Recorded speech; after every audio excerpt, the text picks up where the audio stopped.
بنی اسرائیل کی ہسٹری میں ایک بڑی یونیک پرسنالٹی ہے، کیونکہ انہی کی وجہ سے بنی اسرائیل کو دوسرا عروج نصیب ہوا تھا، جس کے بعد ٹیمپل آف سلیمان یعنی ہیکل سلیمانی تعمیر ہوا یروشلم میں، جسے ایلیا بھی کہا جاتا ہے، بیت المقدس بھی کہا جاتا ہے، یروشلم بھی۔ اور وہ ہیکل سلیمانی 70 عیسوی میں سیدنا عیسیٰ علیہ نبینا علیہ الصلوۃ والسلام کے رفع سماوی کے آلموسٹ 35 سال کے بعد ٹائٹس نے حملہ کر کے تباہ و برباد کر دیا تھا۔ صرف اس کی ایک دیوار اس وقت باقی ہے جسے ویلنگ وال کہتے ہیں، دیوار گریا، جو آپ اکثر ویڈیوز میں دیکھتے ہیں کہ یہودی یوں تورات پکڑ کے اس کے سامنے یوں پڑھ رہے ہوتے ہیں، اس ایک دیوار کے سامنے، اور یہ ہیکل سلیمانی کی وہ بچ جانے والی دیوار ہے۔ اور ظاہر ہے کہ ان کی یہ خواہش ہے کہ ہم دوبارہ سے اس ہیکل کو تعمیر کریں، اور ان کا یہ دعویٰ ہے کہ یہ بیت المقدس میں جو مسلمانوں نے بعد میں مسجد اقصیٰ بنا لی تھی، اس کے نیچے جو ہے وہ ہمارا تابوت سکینہ بھی دفن ہو گیا ہے، اس کے لیے بھی وہ سازشیں کرتے رہتے ہیں۔ تابوت سکینہ کے اوپر میری ویڈیو الگ سے ریکارڈڈ موجود ہے، وہ آپ دیکھ سکتے ہیں۔ بعد سلیمان علیہ السلام ایک بڑی یونیک پرسنالٹی ہے بنی اسرائیل کی ہسٹری میں، اور قرآن حکیم میں بھی سلیمان علیہ السلام کا ذکر بارہا مختلف جگہوں پہ ہوا ہے۔ آ چکے یہ تخت بلقیس والا واقعہ، اس لیے میں اس کے اوپر ایمفسائز کروں گا، لیکن میں صرف کراس ریفرنس کے طور پہ آپ کو بتا دوں کہ سورہ سبا کے اندر سلیمان علیہ السلام کا ذکر آیا، کیونکہ قوم سبا کا ایک واقعہ ہے ملکہ بلقیس والا جو سورۃ النمل میں موجود ہے۔ سورہ سبا کے اندر ذکر آیا کہ ہم نے سلیمان علیہ السلام کے لیے ہوا کو مسخر کر دیا تھا، ان کی صبح کی منزل 1 مہینے کے برابر ہوتی تھی اور شام کی منزل 1 مہینے کے برابر، یعنی وہ اپنے تخت سمیت ہوا پہ اڑتے تھے۔ 1 مہینے کی مسافت وہ ایک صبح میں طے کر لیتے تھے، اور ایک شام میں وہ 1 مہینے کی مسافت طے کر لیا کرتے تھے۔ اور اسی میں ذکر ہے کہ جنات کو مسخر کیا تھا اللہ نے ان کے لیے، ان کے حکم سے وہ قلعے بناتے تھے، مجسمے بناتے تھے، اور مختلف قسم کی تعمیرات کروایا کرتے تھے۔ اور پھر اسی سورہ سبا کے اندر ذکر موجود ہے کہ ایک تعمیر کے دوران ہی، ابھی تعمیر مکمل ہونا رہتی تھی، سلیمان علیہ السلام کی موت کا وقت قریب آ گیا، تو وہ ایک لاٹھی کے سہارے کھڑے ہو گئے، قرآن پاک میں آتا ہے سورہ سبا کے اندر، اور اسی حالت میں اللہ تعالیٰ نے ان کی روح قبض کر لی۔ اب چونکہ وہ ایک بیلنس فارم میں لاٹھی کو سہارا لیے ہوئے بیٹھے تھے، کرسی پہ بیٹھے ہوئے ہوں گے یوں کر کے، تو ان کا جسم یوں ہی رہا، کافی عرصے تک وہ رہا، اور اتنا زیادہ عرصہ کہ قرآن پاک میں آتا ہے کہ دیمک جو کیڑا ہے اس نے اس لاٹھی کو چاٹا، تو ظاہر دیمک ایک دن میں تو نہیں چاٹتی، اور حتیٰ کہ وہ جب سارا چاٹ لیا تو وہ لاٹھی ٹوٹ گئی، تو حضرت سلیمان علیہ السلام کا جسم زمین پہ آ گیا۔ تو اس وقت جنات کو پتہ چلا کہ یہ تو فوت ہو چکے ہیں کب سے، تو اللہ تعالیٰ نے اس پہ ورڈکٹ دی ہے کہ اگر جنات غیب کا علم جانتے ہوتے تو اتنی مشقت میں نہ پڑتے۔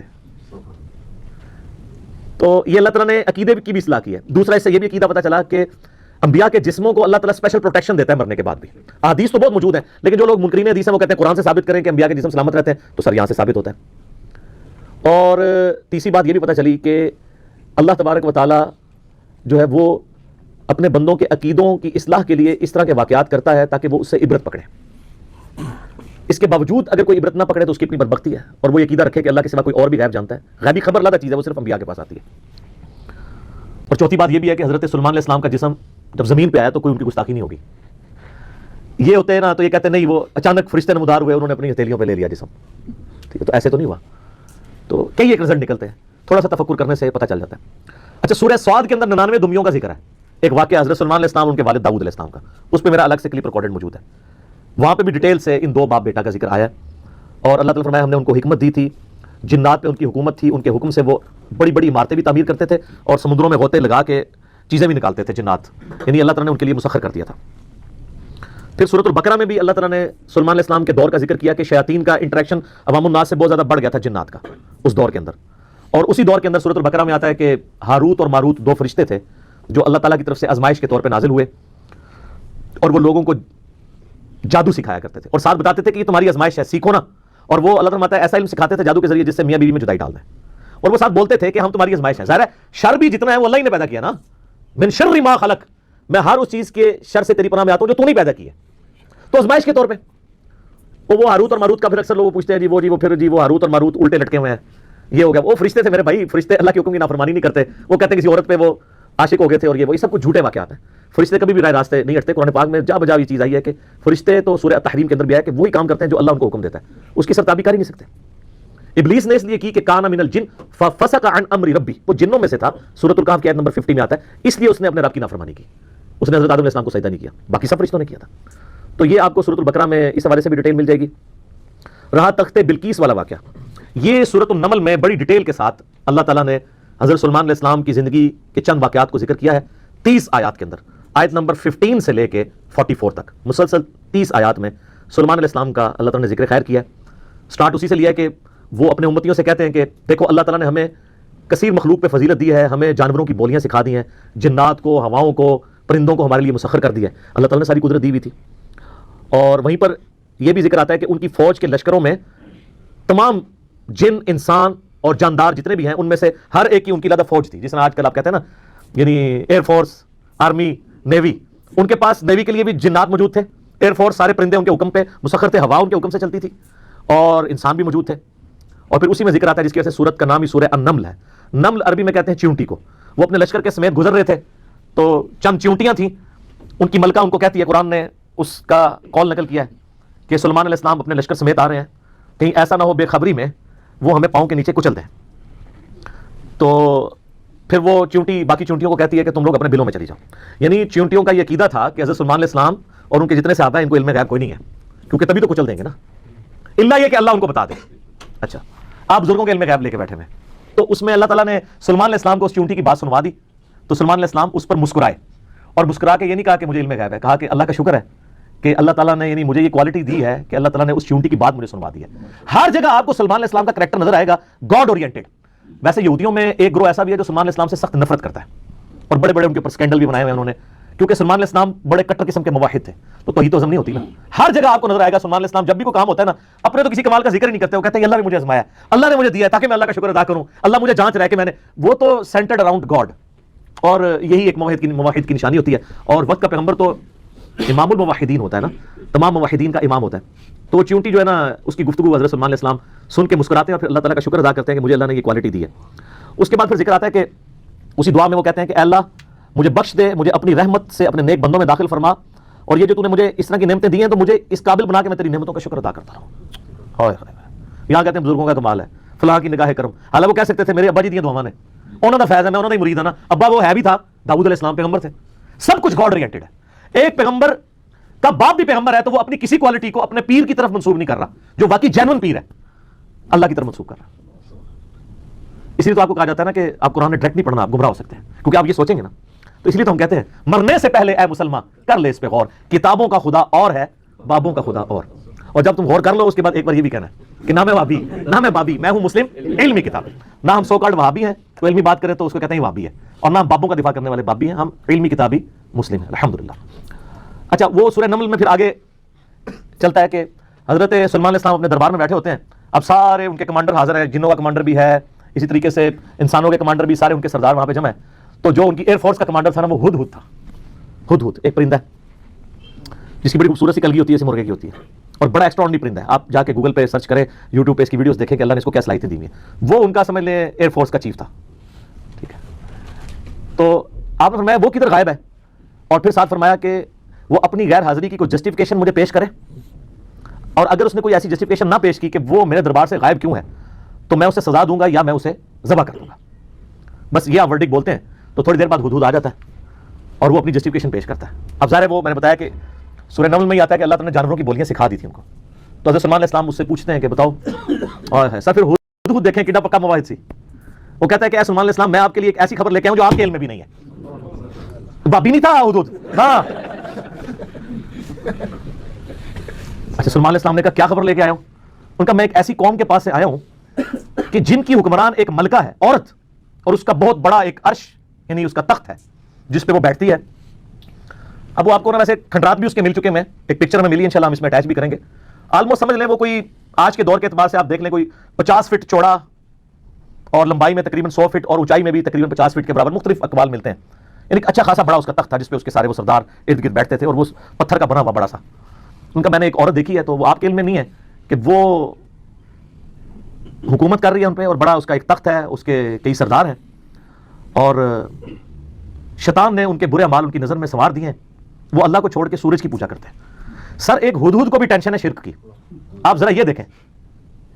اسی لیے اللہ تعالیٰ نے فرمایا نا کہ قریب ہے کہ آسمان پھٹ پڑے اور زمین شک ہو جائے اور پہاڑ ریزہ ریزہ ہو جائے.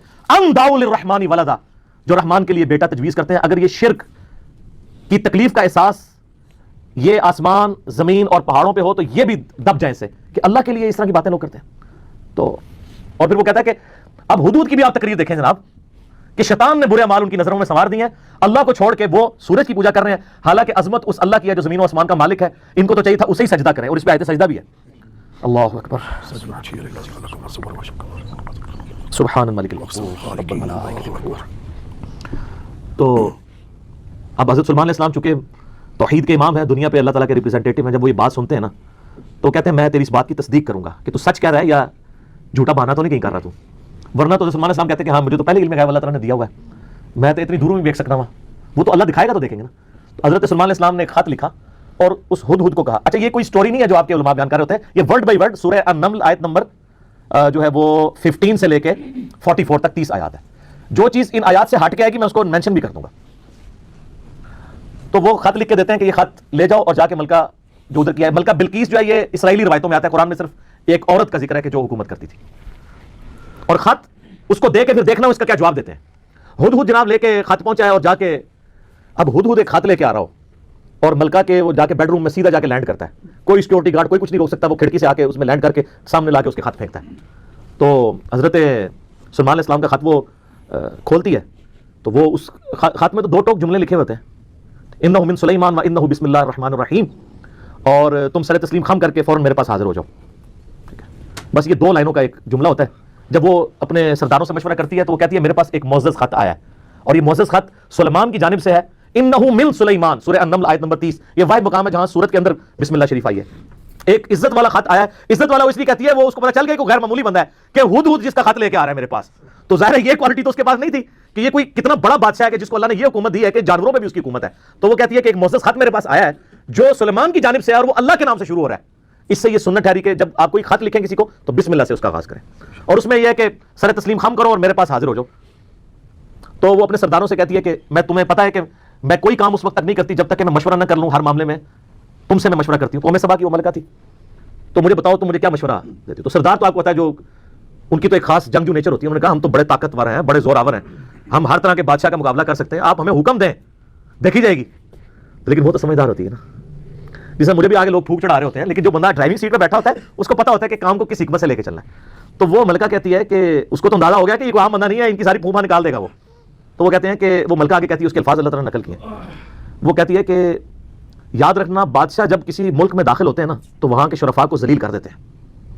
تو یعنی یہ جو ہمارے پاس ملک ہے یہ بھی ہمارا چھین جائے گا, ہم میں یہ طاقت نہیں کہ ہم اس شخص کا مقابلہ کر سکیں. یہاں پہ بھی آپ دیکھ لیں انگریزوں نے یہ کیا نا, جب انگریز یہاں حکومت میں ہے نا سب سے زیادہ ذلیل انہوں نے کیا ہے خاندان مغلیہ کو, اس لیے کہ وہ یہاں پہ رولرز تھے. تو انہوں نے کہا پہلے تو جناب ان کو اتنا ذلیل کرو نا, کیونکہ ان کے اندر جراثیم موجود ہے حکومت کرنے کے, ان کو تو ذلیل و خوار کرو. تو وہ ملکہ کی بات یونیورسل ٹروتھ اللہ نے نقل کیا کہ جب بادشاہ داخل ہوتے ہیں تو وہاں کے شرفاء پھر سب سے پہلے وہ ذلیل ہوتے ہیں. تو وہ کہتی ہے کہ اس میں جلدی نہیں ہمیں کرنی چاہیے, میں سلمان کو نا کچھ گفٹ بھیجتی ہوں اور میں دیکھتی ہوں کہ اس کے رسپانس میں وہ کیا کرتا ہے, تو پتہ چل جائے گا کہ وہ واقعی ایک دنیا دار بادشاہ ہے یا اللہ کا ریپرزینٹیٹو ہے. یہ اس نے چیک پوائنٹ رکھا کہ اگر دنیاوی بادشاہ ہوا تو دنیاوی بادشاہ پرانے زمانوں میں دوسرے ملکوں پہ کیوں حملہ کرتے تھے, تاکہ ان کی دولت ہتھیائے. تو اگر ہم جزیہ دینے پہ آمادہ ہو جائیں اور سالانہ ہم ایک رقم مقرر کر لیں گے, اتنا آپ کو ٹیکس یا جزیہ دیا کریں گے, تو وہ ٹل جائے گا. تو وہ بڑے زیادہ تحائف دے کے نا ایلچی روانہ کرتی ہے سلمان علیہ السلام کے پاس. ٹھیک ہے, اور وہاں پہ سلمان علیہ السلام کے پاس جب وہ ایلچی پہنچتے ہیں تو سلمان علیہ السلام تو اسٹریٹ فارورڈ ان کو جواب دیتے ہیں کہ مجھے جو کچھ اللہ نے دیا ہے تمہاری یہ دنیا کی عقید دولت اس کے مقابلے میں کچھ نہیں ہے, مجھے تو اللہ نے کیا حکومت دی ہوئی ہے. ٹھیک ہے, تو بلکہ سورہ نمل میں اللہ تعالیٰ نے ان کی دعا بھی نقل کی ہے. سلمان علیہ السلام کہتے ہیں اللہ مجھے ایسی حکومت دینا جو میرے بعد پھر کسی کو نہ ملے. اور انسانی تاریخ میں سلمان علیہ السلام سے بڑا بادشاہ نہ ان سے پہلے کو گزرا ہے نہ بعد میں جس کو اس لیول کی اللہ تعالیٰ نے حکومت دی ہو. تو وہاں پہ جب ایلچی پہنچتے ہیں تو وہ ان کو اسٹریٹ فارورڈ جواب دیتے ہیں اور ان کو واپس کر دیتے ہیں کہ جاؤ اور اپنی ملکہ کو بتا دینا کہ اب ہم وہ لشکر لے کے آئیں گے جس کی تاب تمہارے لشکر نہیں رکھ سکتے, انتظار کرو ہمارا. تو وہاں سے چلے جاتے ہیں, وہ تو چلے جاتے ہیں, اور سلمان علیہ السلام کو پتا ہوتا ہے کہ وہ مطیع ہو کے ہی آئے گی, کیونکہ وہ سمجھ گئے ہوتے ہیں کہ اس نے یہ جو ڈیسیژن کیا ہے وہ کیوں کیا. اب یہ فاصلہ آلموسٹ 2000 کلومیٹر کا ہے. قوم سبا آباد تھی یمن میں, اور حضرت سلمان علیہ السلام یروشلم میں بیٹھے ہوئے تھے, بیت المقدس ایلیا شام کے اندر. آلموسٹ 2000 کلومیٹر کا یہ فاصلہ ہے. تو آپ سمجھ لیں یہ فاصلہ طے کرنے کے لیے بھی 40 سے 50 دن پیدل چاہیے. تو سلمان علیہ السلام جب ان کو واپس کرتے ہیں, وہاں پہ جب واپس خط پہنچتا ہے تو ظاہر ملکہ تو پہلے ہی اس کو سمجھ آ گئی ہوتی ہے کہ کوئی عام بندہ نہیں ہے. تو ملکہ یہ ڈیسائیڈ کرتی ہے کہ میں خود سلیمان کے پاس جاؤں گی, کیونکہ اس خط میں پہلے میں کیا لکھا تھا کہ مطیع ہو کے میرے پاس حاضر ہو. سر یہ بادشاہ کا آپ لیول دیکھیں کہ دوسرا بادشاہ جنگ بھی نہیں کرنی پڑ رہی, سیدھا وہ خود حاضر ہو رہا ہے. خیر اس بات کو کچھ عرصہ گزر جاتا ہے. جب اس کا لشکر آنے کے 3-4 دن یا کچھ دن باقی رہ جاتے ہیں نا, تو سلمان علیہ السلام اپنی مجلس میں بیٹھے ہوتے ہیں. تو سلمان علیہ السلام اپنے درباریوں سے کہتے ہیں کہ وہ جو ملکہ بلقیس ہے وہ مطیع ہو کے میرے پاس آنے والی ہے. ان کو پتہ ہے, فیڈ بیک مل جاتی ہے, اللہ تعالیٰ نے وہی کے ذریعے آگاہ کر دیا. تو پھر وہ ایک گفتگو کرتے ہیں وہاں پہ جہاں پہ وہ تخت بلقیس کا ذکر ہے, اور آصف بن برقیہ کا نام قرآن میں نہیں ہے, یہ اسرائیلی روایتوں میں. وہ سورۃ النمل کی آیت نمبر ہے 30. اعوذ باللہ من الشیطان الرجیم بسم اللہ الرحمن الرحیم. بلکہ آیت نمبر 30 میں تو وہ یہ آگی 38 نمبر سے آنورڈ. 30 تو پہلے گزر چکی نا, انہ من سلیمان و انہ بسم اللہ الرحمن الرحیم. یہ آیت نمبر ہے 38. قال یا ایھا الملأ ایکم یاتینی بعرشھا قبل ان یاتونی مسلمین. حضرت سلیمان علیہ السلام کہتے ہیں اے میرے سردارو جو میرے ساتھ اٹیچ لوگ ہو, تم میں سے کون ہے کہ جو مجھے اس ملکہ کا تخت لا کر دے اس سے پہلے کہ وہ سر تسلیم خم کرتی ہوئی میرے پاس حاضر ہو جائے. کون ہے کہ جو ایسا کرے؟ قال عفریت من الجن, تو ایک بڑا دیو ہیکل جن کہتا ہے انا آتیک بہ قبل ان تقوم من مقامک, کہ میں آپ کی اس محفل برخاست ہونے سے پہلے 3-4 گھنٹے کی جو بھی آپ کی مجلس ہوتی ہے, مجلس ختم ہونے سے پہلے میں وہ تخت آپ کو یہاں پہ لا دوں گا. انبلیویبل چیز ہے, 2000 کلومیٹر سے اتنا بڑا تخت پتھر کا وزنی 3-4 گھنٹے کیا, وہ تو آج بھی آپ اگر جہاز میں بھی لائیں تو 3-4 گھنٹے میں نہیں پہنچ سکتا, اس کو تو لفٹ کرنے میں پرابلم ہو جائے گی. وَإِنِّي عَلَيْهِ لَقَوِيٌّ أَمِينٌ, اور میں اس کے اوپر امانت دار بھی ہوں, میں پوری رسپانسبلٹی سے یہ کام کروں گا, اور میں طاقت بھی مجھے اللہ نے دی ہے. جنات کو اللہ نے بہت طاقت دی ہوئی ہے. تو حضرت سلیمان علیہ السلام یعنی ایگری نہیں کرتے اس مسئلے میں. تو پھر ایک اور شخص قال الذي عنده علم من الكتاب, وہاں ایک شخص بیٹھا ہوتا ہے جس کے پاس کتاب میں سے علم ہوتا ہے. وہ کہتا ہے انا آتیک بہ قبل ان یرتد الیک طرفک, میں اس تخت کو آپ کے سامنے حاضر کر دوں گا آپ کی آنکھ جھپکنے سے پہلے, فریکشنز آف سیکنڈ میں لے آؤں گا. ہمارے لیے تو وہی ہضم کرنا مشکل ہے, تو یہ تو خیر بہت بڑی چیز ہے. تو یہ اس نے دعویٰ کیا, بس یہ دعویٰ کرنے کی دیر تھی اور وہ لے بھی آیا تخت. فلما رآہ مستقرا عنده, تو حضرت سلیمان علیہ السلام نے جب وہ تخت وہاں پر آیا ہوا دیکھا, قال ھذا من فضل ربی, انہوں نے کیا حضور کڈے پہنچے بزرگوں, کیا بات ہے, کیا صاحب کرامت ہو, نہیں اومٹ کر دیا ان کا, یہ میرے رب کا فضل ہے. ھذا من فضل ربی, آپ لکھتے ہیں نگاہ مرشد سے, ماں باپ کی دعا سے, اور پیغمبر کا کہتا ہے ھذا من فضل ربی, یہ تو میرے رب کا فضل ہے. کیوں ہے فضل؟ لیبلونی اشکر ام اکفر, تاکہ وہ مجھے آزمائے کہ میں اس کا شکر گزار بنتا ہوں یا نہ شکرا. یہ سر توحید ہے. ومن شکر فانما یشکر لنفسہ, اور جو کوئی اللہ کا شکر کرے گا تو وہ بھی اپنے نفس کی خاطر ہی کر رہا ہوگا, اللہ کو کوئی پرواہ نہیں. ومن کفر, اور جو کوئی اللہ کی ناشکری کرے, فان ربی غنی کریم, تو میرا رب تو غنی ہے, کریم ہے, اسے کسی کی پرواہ ہی نہیں ہے. ھذا من فضل ربی. اچھا اس کے بعد پھر آتا ہے کہ وہ ملکہ جب آئی, حضرت سلیمان علیہ السلام نے کہا کہ نا اس تخت کی حیت بدل دو, ڈیزائننگ اس کی تھوڑی سی چینج کر دو, جو اس کے اوپر کوئی پھول بوٹے لگے ہوئے تھے تھوڑا سا اسے ٹیمپر کرو, اور میں دیکھوں گا کہ وہ پہچانتی ہے اپنے تخت کو نہیں کہ نہیں پہچانتی. تو وہ پھر ملکہ وہاں پہ آ پہنچتی ہے, تو سلیمان علیہ السلام اسے ریسیو کرتے ہیں اور کہتے ہیں اس تخت کے بارے میں تیرا کیا خیال ہے. تو وہ بڑی سمجھدار ہوتی ہے, تو وہ کہتی ہے یہ تو لگتا ہے کہ یہ میرے تخت ہی ہے, اس کی مثل مجھے لگ رہا ہے بلکہ شاید وہی ہے. تو یہ اس کی سمجھداری کا بھی ثبوت ہے کہ وہ اس کو ٹیمپرڈ فارم میں بھی پہچان لیتی ہے, اور یہ اس کو دوسرا میسج مل جاتا ہے, انہوں نے کیا لڑنا ہے, اس نے کہاں سے لڑنا ہے. وہ تو یہ بھی نہیں ایکسپیکٹ کر سکتی کہ 4 مہینے میں بھی کوئی اٹھا کے یہاں لا سکے, ابھی تو اس کو یہ پتہ نہیں تھا یہ تو ایسے آیا ہوا ہے. ٹھیک ہے, تو پھر سلیمان علیہ السلام اسے اپنے جو ٹیمپل ہے نا اس کی بھی تھوڑی جھلک کرواتے ہیں. آگے ایک محل میں جب لے کے آتے ہیں کمرے میں, تو اس میں ایسے شیشے جڑے ہوئے ہوتے ہیں کہ وہ گویا دیکھنے میں تالاب محسوس ہو رہا ہوتا ہے. تو جب اس پہ پاؤں رکھنے لگتی ہے وہ سمجھتی ہے شاید پانی والا تالاب ہے, تو وہ اپنے جو تہمد ہے یا جو بھی اس نے کپڑے پہنے ہوتے ہیں وہ تھوڑی سی اٹھا لیتی ہے, اس کی پنڈلیاں بھی رنگی ہو جاتی ہیں, وہ سمجھتی ہے پانی ہے, تو پانی نہیں ہوتا, تو وہ امپریس ہوتی ہے. اور پھر وہ وہاں پہ کہتی ہے کہ میں سلیمان کے ساتھ اپنے رب کے سامنے سر تسلیم خم کرتی ہوں, جو میں شرک کرتی رہی میں اللہ کی طرف رجوع آتی ہوں, اور وہ اسلام قبول کرتی ہے.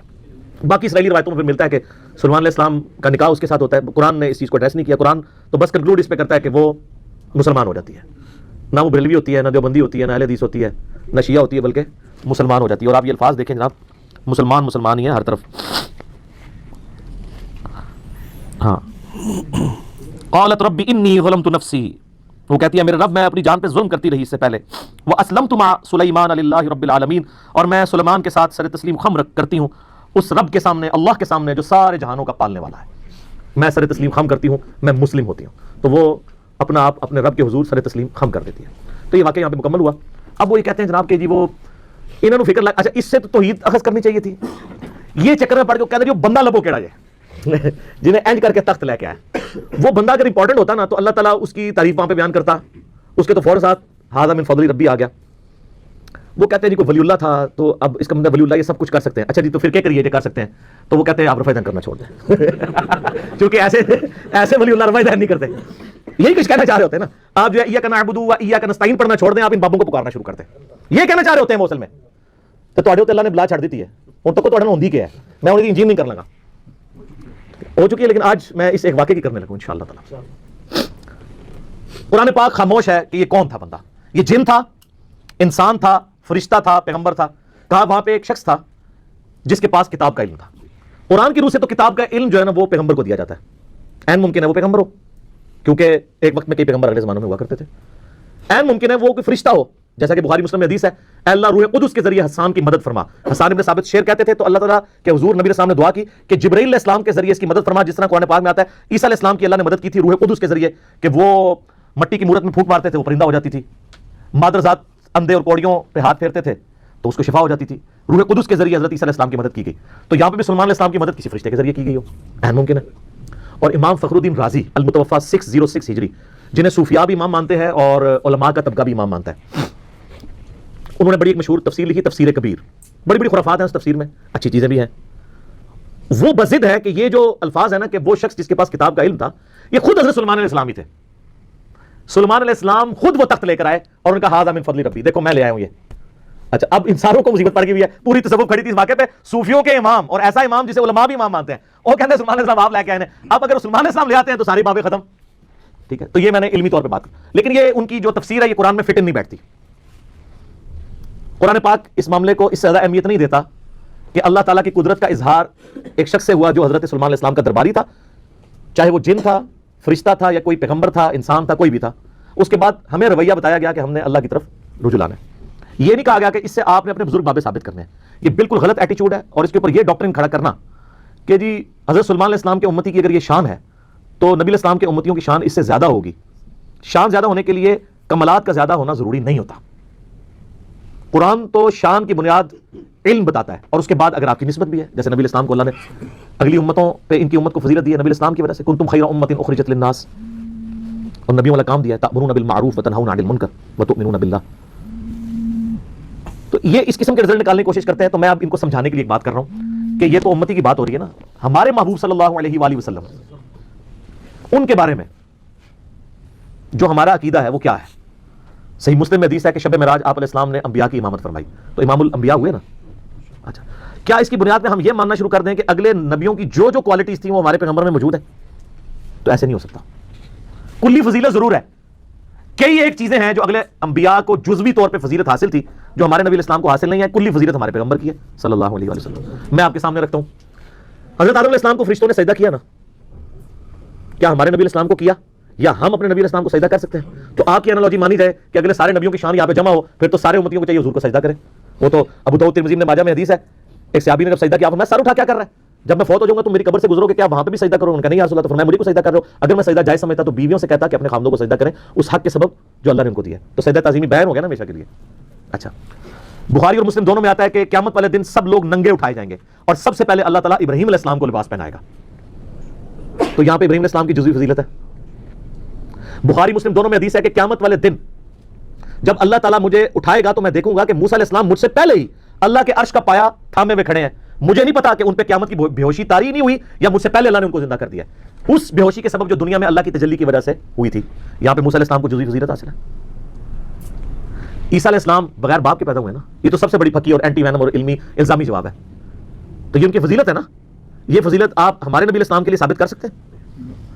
باقی تو سب کچھ کھینچتے رہو گے، کچھ کر لو گے، ایسا کیا کرو گے؟ اور اس سے بڑی بات، ہمارے نبی علیہ السلام کو موت آ چکی، اللہ کی جنتوں میں زندہ ہے، عیسیٰ علیہ السلام آج تک نہیں مرے، ان کو موت نہیں آئی، وہ تو رفع سماوی ہوا نا، وہ اپنی سیکنڈ ڈسینڈنگ کے اندر اللہ تعالیٰ وہ یہاں پہ اس امت میں آئیں گے اور زندگی گزار کے فوت ہوں گے، تو حضرت عیسیٰ علیہ السلام تو ابھی تک زندہ ہے، تو اب یہ فضیلت نبی علیہ السلام کو آپ دیں گے؟ تو یہ کوئی طریقہ نہیں ہوتا اینالوجیز بنانے کا۔ اگر نبی علیہ السلام کے ساتھ اینالوجیز نہیں بنا سکتے تو باقی تو پھر چھڈ ہی دو نا، ان کے امتیوں کی بنیاد بنانا تو بڑی دور کی بات ہے، جو چیز ثابت ہوگی وہ ہم مانیں گے۔ سلیمان علیہ السلام کا وہ امتی تھا یا کوئی فرشتہ تھا یا جن تھا یا صحابی تھا، وہ کام کر دیا، وہ تو ہمارے پاس ثابت ہو گیا۔ آپ اپنے بابوں کے بارے میں جو جھوٹے کلیم کر رہے ہیں نا وہ آپ کو ثابت کرنے کے لیے لانا پڑے گا، اور آج کل تو بڑا آسان دور ہے، کہتے ہیں دنیا والی اللہ سے خالی نہیں ہے، ایک ولی بھی نہیں پہ لگتا تو جس کو ہم B B C, C N N, Al Jazeera, Geo, A R Y, Dunya T V کے سامنے لے کے آئیں اور ساری دنیا کو بابوں کا پجاری بنا لیں، جو آپ بنوانا چاہتے ہیں بابی بنا لیں تو لے آئیں، ہم اس کے سامنے وہ یہ اس میں سے کوئی کام کر کے بتائیں۔ کہتے ہیں نا جناب بزرگ سب کچھ کر لیتے ہیں اور ان کے پاس بڑی بڑی کوالٹیز ہوتی ہیں، مجھے بتائیں دنیا کا کوئی بزرگ جو ہے آپ کے سامنے ہوا میں اڑے، ویسے تو انشاءاللہ نہیں اڑے گا میڈیا کی برکت سے، قرآن بھی کوئی نہیں اڑے، آئی گپا ہی نہیں، اگر وہ ہوا میں اڑے اور وہ آپ کو کہے کہ جی یہ اڑنا اس بات کی دلیل ہے کہ 2 + 2 5 ہوتے ہیں، آپ مان لیں گے؟ کیوں؟ کیونکہ آپ کو یہ بات پتا ہے کہ 2 + 2 4 ہوتے ہیں. اس کا یہ کرتب مجھے اس بات پہ نہیں ابھار سکتا کہ میں 2 + 2 کو 5 کو. تو سر ان کے کرتب ہمیں اس بات پہ ابھار سکتے ہیں کہ ہم قرآن و سنت کو چھوڑ کے ان کے پیچھے لگ جائیں. تو تف ہے ایسے بندے کے اوپر جو 2 + 2 4 والی حیثیت بھی قرآن و سنت کو نہ دے. اس لیے تو ہم کہتے ہیں نا مرنے سے پہلے اے مسلمان کر لے اس پہ غور. کتابوں کا خدا اور ہے، بابوں کا خدا اور. یہ کتابی بات ہے. اور یہاں تو کتنے لوگ ہیں جو الوژن کر دیتے ہیں. یہ ڈیوڈ کاپر فیلڈ کو ذرا آپ یوٹیوب پہ جا کے دیکھیں، کرس اینجل کو دیکھیں، کبھی وہ پانی پہ چل رہا ہے، کبھی دیوار پہ چڑھ کے بتا رہا ہے، کبھی ہوا میں اڑ کے. وہ سارا الوژن نہیں کیا ہوا ہے اس نے، وہ پورا دھوکا ہے. اس کی بھی ویڈیوز رکھی ہیں کیسے کر رہے ہیں. اللہ نہ کرے پاکستان آ جائے تو سارے مولویاں اور پیروں کی دکانیں بند، سارے دربار اجڑ جائیں گے. آپ دیکھ لیں وہ جو کچھ کر کے بتا رہے ہیں. کیوں؟ لوگ کہیں گے آپ کے بابوں کی تو کتابوں میں لکھی ہوئی ہیں جعلی کتابیں باتیں ہیں. یہ تو ہم سامنے دیکھ رہے ہیں. تسی آؤ کر کے دسو نا جناب. میں نے ان کو بہت بڑی بات کی. یہ تو کہتے ہیں نا کہ ہمارے بزرگ جو ہے دلوں کا حال جان لیتے ہیں. میں نے ان کو کہا کہ یہ تو بہت دور کی بات. میں اپنا مشین ڈیزائن کا فارمولا یا میکینکس آف مٹیریلز کا فارمولا لکھ کے دیتا ہوں، کوئی بزرگ مجھے وہ لکھا ہوا دیکھ کے پڑھ کے بتا دے. اچھا یہ بھی مانتے ہیں نہیں پڑھ سکتا. اس میں اتنے زیادہ کوئی لیٹن کے الفابیٹ ہیں، کچھ گریک کے الفابیٹس ہیں، جس نے وہ سیکھا نہیں ہوا وہ تو اس کو بتا ہی نہیں سکتا. ابھی تو میں یہ کہہ نہیں رہا کہ وہ بتائے کہ یہ فارمولا کس چیز کا، یہ تو بالکل نہیں بتا سکتا، صرف پڑھ کے بتا دے.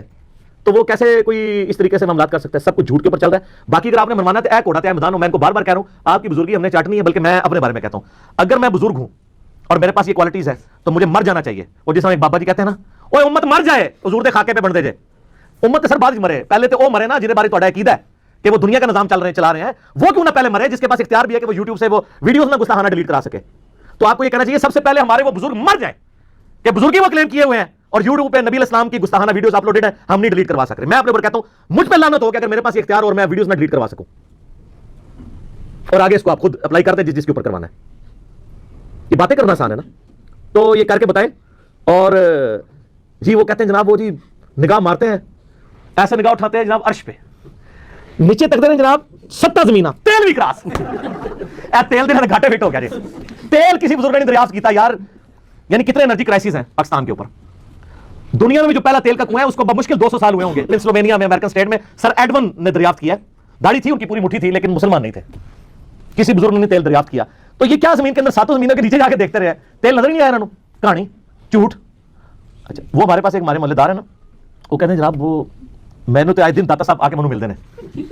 میں کے ساتھ جب ہونا ہونا تو تسی پڑھنا لا حول ولا قوت الا باللہ.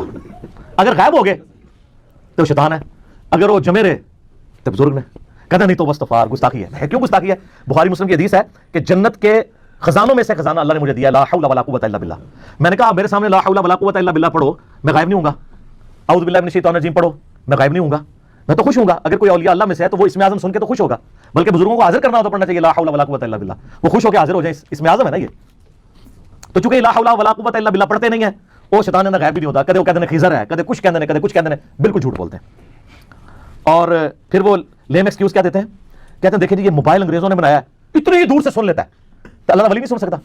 دیکھیں ادھر جاؤ سر اسی تو ہم دیں گے. بزرگوں کو تو چھوڑ دیں. ایک عام انسان جانوروں سے تو افضل ہے نا. تو ان بزرگوں کے جتنے مریدین ہیں، یعنی آپ لوگ جو ہم سے آگے جھگڑتے ہیں، آپ جانوروں سے افضل ہے نا. تو چڑیا توڑ لیتی ہے، آپ میں سے کون ہے جوڑ سکے؟ بزرگ بھی نہیں اڑ سکتے اللہ کے فضل سے، تسی بھی نہیں اڑ سکتے. تو یہ کمپیریزن کروانا بالکل غلط ہے، کیونکہ اللہ تعالیٰ نے اس کو وہ کوالٹیز دی ہیں جو انسانوں کو نہیں دی، اور انسانوں کو ایسی کوالٹیز دی ہیں جو ان کو نہیں دی ہیں. تو جو اللہ نے جو کوالٹی دی اس فریم آف ریفرنس سے باہر نہیں کو نکل سکتا. اگر کہتا اڑ سکتا ہے کوئی ان میں سے، تو قرآن میں یہ والا واقعہ تو آیا تخت بلقیس والا. آپ کو ہم کیسے چیک کریں؟ آج سارے منارے پاکستان. لیکن ہمیں تو یقین ہے، جس طرح ہمیں یقین ہے 2 + 2 4 ہوتے ہیں، آپ کی شہادت کا بھی ہمیں یقین ہے. ہم پیراشوٹ گوروں کا بنایا ہوا آپ کو باندھ دیں گے، گوروں کا بنایا ہوا. یہ میں اس لیے کہہ رہا ہوں تاکہ پتہ چلے کہ ان بزرگوں کی کنٹریبیوشن کیا ہے، جو کہتے ہیں ہمارے پاس اتنے علوم ہیں. اور منارے پاکستان سے ان کو نیچے دھکا نہیں دیں گے، خود ہی بسم اللہ پڑھ کے یا جو بھی، یا شیخ عبد القادر جنانی یا وہ جو کہتے ہیں فلانے پیر صاحب اتھوں ٹرے تھے، اتھوں ٹری تھے، اتھوں پکڑ لیا، بلا لو سارے بابیوں تو چھال مارو، تو پورا پاکستان آپ کے پیچھے چلے گا اور مان لے گا. اور جب آپ زمین کے قریب پہنچنے لگے نا تو آپ نے ایک دفعہ تو اپنے عقیدوں سے توبہ کرنی ہے. اور شعر پڑھنے کا تو ٹائم نہیں ہونا، آپ شہید ہی ہو جائیں گے. فوراً بٹن دبا کے پہلے لینڈ کرنا ہے. لینڈ کرنا ہی کہنا ہے کہ بالکل انجینئر صاحب صحیح کہتے ہیں کہ مرنے سے پہلے اے مسلمان کر لے اس پہ غور، کتابوں کا خدا اور ہے، بابوں کا خدا اور پھر ساتھ کہنا جی بس یار تو بات نہ میں وابی نہ میں بابی، میں ہوں مسلم علمی کتابی ہونا چاہیے نا ایسے. تو یہ تجربہ کر کے دیکھنا. اور سر یہ جہاز انگریزوں کا بنایا ہوا بوئنگ 747 یا ایئر بس A380 جہاز کاکپٹ میں ان کو بٹھا دینا، یہ جہاز اڑا نہیں سکتے. نگاہ مار کے اڑنا تو بڑی دور کی بات ہے. جو جہاز اڑ رہا ہو نا اڑتے جہاز سے اگر پائلٹ پیچھے ہٹ جائے اور ان بزرگوں کو لا کے بٹھا دیں, جس کو عقیدہ نا, تو وہ اپنی ایک فلائٹ بک کروا لے, سارے پاکستان کے بزرگوں تو جان چھڑاؤ, تو وہ جا کے کتنے لینڈ کرے گا جہاز اگلی دنیا میں, اس دنیا کی لینڈ کرنے لگا. یہ سب کے سب جھوٹی باتیں انہوں نے مشہور کی ہوئی ہیں. تو یہ انہوں نے اگر ثابت کرنی ہے تو کر کے بتائیں, اس طرح نہیں جی تسی نہیں مندے اسی مننے ہیں. وہ بات مانتے ہیں جو ہوئی ہے قرآن و سنت کے اندر موجود ہے. کہتے ہیں ہمارے بزرگوں کی باتیں قرآن و سنت میں تو نہیں ہوں گی, تو ہم کب کہنے قرآن و سنت سے نکالیں, ہم کہہ رہے ہیں کر کے دسو. دیکھو نا, اگر حضرت سلمان علیہ السلام کے درباری نے تو کر کے بتا دیا نا, اس نے تو نہیں کہا کہ میرے ابا جی کرتے ہونے سن, انہوں نے کر کے دسیا, تسی کر کے دسو تو ہم مان لیں گے. تو بالکل یہ فیل ہو چکے ہیں, ان کے پاس کوئی بھی چیز موجود نہیں رہی. اور میں نے کئی بار بیان کیا کہ آپ لوگ بیمار ہوتے ہیں, آپ کو درباروں پہ لے جاتے ہیں, جب بزرگ بیمار ہوتے ہیں ان کو شفا انٹرنیشنل میں اور آغا خان میں لے جاتے ہیں. کتنے بزرگ ہیں پاکستان لیول کے, میں نام نہیں لیتا, پیشاب بند ہوا ہے تو ان کو آغا خان میں لے گئے. کیوں وہاں لے جائے نا, وہ اسی دربار کے اوپر جہاں آپ کہتے ہیں سمندر روکا ہوا ہے. سر کوئی انسان اپنا پیشاب نہیں روک سکتا, سمندر کا تو سائز ہی نہیں آپ لوگوں کو پتا کتنا ہے. اور پھر معذرت کے ساتھ جن لوگوں کے بارے میں آپ کا عقیدہ تھا سمندر روکا ہوا ہے, ایک کے بارے میں آپ کا عقیدہ تھا وہ انڈیا کے بم پکڑتے تھے پل پہ آ کے, ہندو آج تک مذاق اڑاتے ہیں آپ کا. اچھا, ان ساروں کے مزارات کے اوپر آ کے ٹھوک کے چلے گئے ہیں دہشت گرد. ہم اس چیز کو کنڈیم کرتے ہیں. اس کے بعد آپ تحفظ اولیاء کانفرنسز بھی کرتے رہے, یہاں ہمارے جیلوں میں بھی ہوئی ہے, مجھے میسج کیے جی تحفظ اولیاء کانفرنس. میں کہا سبحان اللہ, ابھی تک تو آپ کہتے تھے اولیاء اللہ ہماری حفاظت کرتے ہیں, اب آپ بھی اولیاء کا تحفظ کرنا شروع ہو گئے. اور وہ کہتے ہیں پریس کلب کے سامنے احتجاج ہوگا. میں کہا نا, یہ سارے بڑے بڑے مزاروں کے باہر احتجاج ہونا چاہیے کہ سر کتنے بڈھے ہو گئے ہو, اور کوالٹیز ختم ہو گئی ہیں, یہ کہانیاں ہی سمجھے. جو بندہ قبر سے نکل کے راوی کے پل پہ آ رہا ہے, تو جو ادھر ٹھوک کے جا رہا ہے اس کو کیوں نہیں پکڑ رہا؟ سوچنے والی بات ہے نا. جو سمندر روک سک رہا ہے, اسی مزار کے اوپر کتنے لوگ آ کے دہشت گرد کے حملے کے اندر, دہشت گردوں کے حملے میں مارے جاتے ہیں, کیوں نہیں روک سک رہا؟ اچھا, اب بعض لوگ پتہ کہتے ہیں, وہ کہتے ہیں جی وہ جی خانہ کعبے میں بھی کرین گر گئی تھی نا, فوراً اسے پہنچ دیتے, کیونکہ ان کو پتا ہے اللہ انہاں دا ہے, بابے ساڈے نے, تو سر اسی کرنا ہے. سر اللہ نے کہیں دعویٰ نہیں کیا کہ آپ بسم اللہ پڑھ کے ساکٹ میں 2 انگلیاں ڈال دیں تو آپ بچ جائیں گے. اللہ نے دنیا بقدر ایفرٹ رکھی ہے. اللہ نے تو حسین علیہ السلام کو ذبح ہوتے بھی دیکھا ہے. اللہ نے خانہ کعبے کی 2 دفعہ توہین ہوتے بھی دیکھی ہے, یزید کے ہاتھوں بھی, حجاج ابن یوسف کے ہاتھوں بھی. ابرا کا لشکر ایک ہی دفعہ ہلاک کیا تھا. بخاری مسلم میں حدیث ہے, قرب قیامت میں ایک پتلی ٹانگوں والا حبشی کعبے کی اینٹ سے اینٹ بجا دے گا. تو نبی اسلام خود بتا رہے ہیں دنیا بقدر ایفرٹ اللہ نے رکھی ہے. لیکن آپ کا بزرگوں کے بارے میں دعویٰ ہے کہ دنیا کا نظام چلا رہے ہیں اور یہ سب کچھ کرتے ہیں. اللہ نے کہیں نہیں کہا, اللہ نے تو آپ کی ڈیوٹی لگائی ہوئی ہے کہ آپ نے بقدر ایفرٹ کرنا ہے. اس لیے اللہ تعالیٰ ہمیں کوئی دھوس نہ ڈالے اس معاملے میں. اللہ نے دنیا کو اسباب کے ساتھ جوڑا ہے, ورنہ تو ہوتا ہے کہ بسم اللہ پڑھو پیاس بجھ جائے گی, پانی سے بجھے گی. اسباب سے جڑا ہوا ہے اللہ تعالیٰ نے.